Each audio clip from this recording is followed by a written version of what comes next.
Welcome back, everyone, to the Deep Dive. Today we're diving into a really personal story. It's about betrayal, resilience, and it centers around Sarah. Sarah's 36 years old and thought she had found love and support with her husband, David. He's 45. But behind the scenes, there was a totally different story playing out. Right. So while Sarah was going through a lot, healing from miscarriages, the loss of her mother, and also battling with depression, David, her husband, was secretly talking to his ex-wife, Melissa, who was 46. And for years, their conversations, they started as friendly catch-ups, just checking in with each other. But then they evolved into something, well, much more emotionally charged, something deeper. Wow, that's a really long time to keep up that kind of communication, especially if, it sounds like there might have been like stronger feelings involved. Yeah, and the really shocking thing is what these conversations were actually about. David wasn't just like venting to Melissa, he was actually making fun of Sarah, sharing private pictures of her, mocking her weight and her appearance. So while Sarah's going through all this, trusting David to be there for her, he was actually betraying her. And in the worst way possible, it seems. This is wild. They even had a nickname for Sarah, White Whale. I know, it's dehumanizing, right? Makes you wonder what was going on in David's head. Was he really in love with Sarah, or was it like all just an act? Yeah, it's a big question. Yeah. So how did Sarah find out about all of this? Well, it was actually by accident. She was using David's laptop and came across his social media messages, and that's how the reality of his betrayal hit her. Wow, I can't even imagine that moment. To have your trust broken like that, so suddenly it must have been devastating. It was. And the things he said in those messages, it was just heartbreaking. He was complaining to Melissa about Sarah's weight, even making cruel comments about their intimate life, basically confirming that the man she loved was living a double life, one full of deceit and cruelty. So what did Sarah do? Did she confront David right away? No, she didn't. Instead, she started making plans to leave, quietly.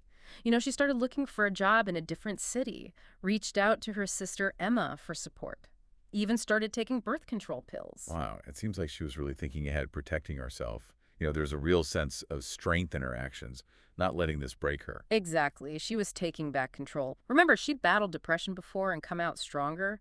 This time, she was using that same strength to plan her escape from this toxic relationship. And it sounds like her sister Emma played a big role in that, being there for her. Did Emma know about what was going on with David? Yeah, Sarah told her about the divorce, about everything. And Emma, thankfully, was incredibly supportive, offered Sarah a place to stay at her house, encouraged her to leave David. It's amazing how family can be that source of strength when you need it most. Hmm. So did Sarah manage to find a new job in Emma's city? She did. It meant taking a pay cut, but for Sarah, it was worth it. A small price to pay for freedom, for getting away from all the emotional turmoil. Absolutely. So then, the day came when she actually left David. What happened? Well, Sarah actually cooked him a nice dinner. They even spent the night together. I can't imagine how she felt hearing him say how lucky he was to have her knowing the truth. Oh, wow. Yeah, what a mix of emotions, right? Yeah. Anger, sadness, but maybe also a sense of, I don't know, like a feeling of triumph. Yeah, probably. So the next morning, she just left the divorce papers and her lawyer's info on a counter, packed her things, and quietly left for Emma's place. That's a powerful exit. No big fight, no drawn-out goodbyes. Eh, Did she ever confront him directly about the messages, the yeah. pictures? No, not face to face. Yeah. But she showed her family what he'd been doing, and they were furious. They all supported Sarah completely. David, on the other hand, he tried to contact her nonstop. Calls, texts, emails, even went to her parents' house, but they all told him to leave her alone. Sarah's final message to him was that any more communication had to go through her lawyer. Yeah, she was done, drawing a line in the sand. It sounds like she was finally able to protect herself, setting those firm boundaries to prevent any more emotional harm. So where is Sarah now? How's she doing? Well, she's living with her sister Emma, rebuilding her life and really focusing on healing. She's determined to not let David's betrayal, drag her back into that darkness of depression. That's so good to hear. It really shows her strength, her Yeah. resilience. Sarah's story is a powerful reminder that even when trust is broken, we can heal, we can move forward. Absolutely. And while Sarah's experience is unique to her, it does make you think about the hidden sides of relationships, right? Like, how well can we ever truly know someone? What signs do we miss? It's true. We build up these ideas about the people we love, these images of who we believe they are. And when that's shattered, it's really disorienting. I wonder if there were any signs, any red flags that Sarah might have overlooked early on with David. That's a really good question. It makes you think about how important it is to trust your gut, not ignoring those feelings that something might be off. Yeah, and also recognizing that even in the most loving relationships, you need open communication, honesty. That's paramount. Secrets and deceit, they just erode the foundation of trust like we see with Sarah. Exactly. You need transparency, vulnerability. Those are essential for a strong, healthy relationship. Sarah's story reminds us that we all deserve respect, kindness. And sometimes the most courageous act of self-love is walking away from a situation that's hurting you, that diminishes your worth. You're absolutely right. Her decision to leave, even though it was incredibly difficult, it allowed her to reclaim her life, her happiness. While we're focusing on Sarah's story, it's important to remember that emotional abuse can happen to anyone. It doesn't matter your gender, age, or background. And it's often hidden, insidious, which makes it even harder to identify and deal with. That's such an important point. It can take so many forms: constant criticism, belittling, manipulation, control, even isolating you from your friends and family. The impact on your self-esteem, your mental well-being, it can be devastating.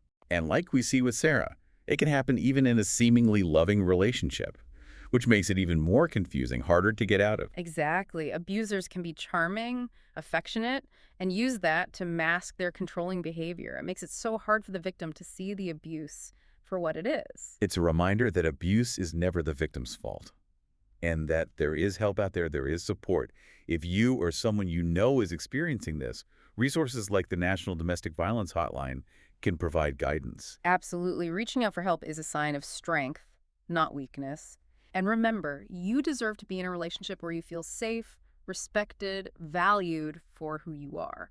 Now, Sarah's story leaves us with some unanswered questions, like what were David's motivations? Why betray her in such a cruel way? Was it insecurity, resentment, a need for control? It's tough to say without hearing his side, but it shows how complex human behavior can be, the hidden dynamics in relationships. And what about Melissa? What was her role in all this?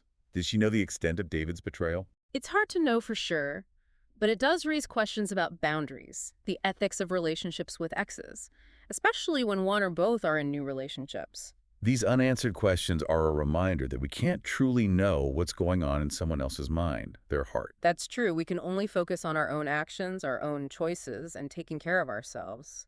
And building relationships based on mutual respect, trust, and open communication, right? Absolutely. Sarah's story, while heartbreaking, also shows that even in the darkest times, healing is possible.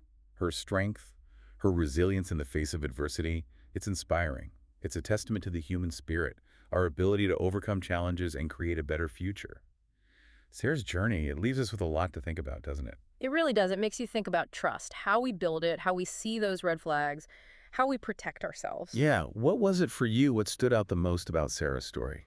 For me, it was that contrast between Sarah trying to heal and the betrayal happening behind her back. It's like while she was dealing with her own struggles, David was adding to her pain, pretending to be there for her. It's true. It really shows how sneaky emotional abuse can be invisible to everyone else, Yeah. making it that much harder for the victim to see it, to get away. Exactly. And in Sarah's case, it's even more heartbreaking because she was already vulnerable, dealing with so much, and David's actions were just attacking her self-worth when she needed support the most. This has been a heavy, deep dive, hasn't it? Hmm. Betrayal, resilience, self-worth, all these complex layers of human relationships. It has. And even though Sarah's story is hers, it touches on things we can all relate to. We've all felt trust, betrayal, had to pick ourselves up after heartbreak. So as we wrap up, what's the one thing you hope our listeners take away from this? I think the most important thing is to remember you're not alone. Whether you've gone through something like Sarah or just navigating the ups and downs of relationships, there's help out there. Don't be afraid to reach out to friends, family, or to organizations that can support you. And remember, you deserve to be in relationships where you feel safe, respected, seen for who you are. Sometimes the bravest, kindest thing you can do for yourself is walk away. Walk away from anything that's hurting you, that makes you feel less than. Sarah's story shows us that even when things are dark, healing is possible. You can find happiness again. Her strength, her determination to rebuild her life, that's inspiring for anyone who's been through betrayal or heartbreak.